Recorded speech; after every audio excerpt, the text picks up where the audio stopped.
Good evening and thank you for joining us. I'm Angelique Lizardi. And I'm John Overall. The trial over conditions at U.S. Border Patrol detention centers in the Tucson sector is now in the hands of a judge. Yes, and in the final complaint, the plaintiffs describe Border Patrol's holding cells overcrowded, filthy, and inhumane. News 4 Tucson's Danelle Confair joins us live from the federal courthouse with more on this story. Good afternoon, Danelle.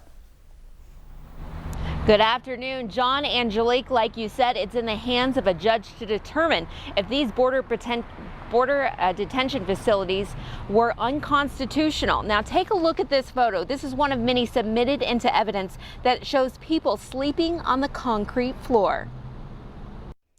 On Wednesday, closing statements were made over Border Patrol detention conditions, highlighting how long is too long for detainees to be held in a detention center. The judge said in court nobody even imagined you could have somebody held longer than 72 hours. The complainant is asking for humane conditions, saying the detention facilities now raise several hygiene problems.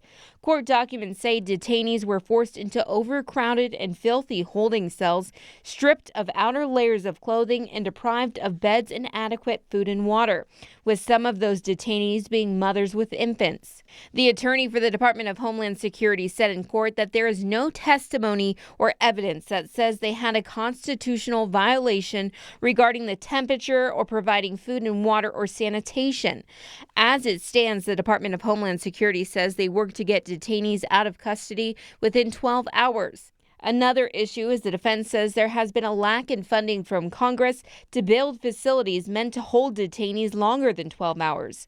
We caught up with one woman who traveled from Colorado just to sit in this trial and got her thoughts. Migration is a huge issue around the world, and it's going to be happening in this hemisphere, our Western hemisphere, and so it needs to be addressed. And that's exactly what this judge plans to do. He said he could make a decision as early as next week.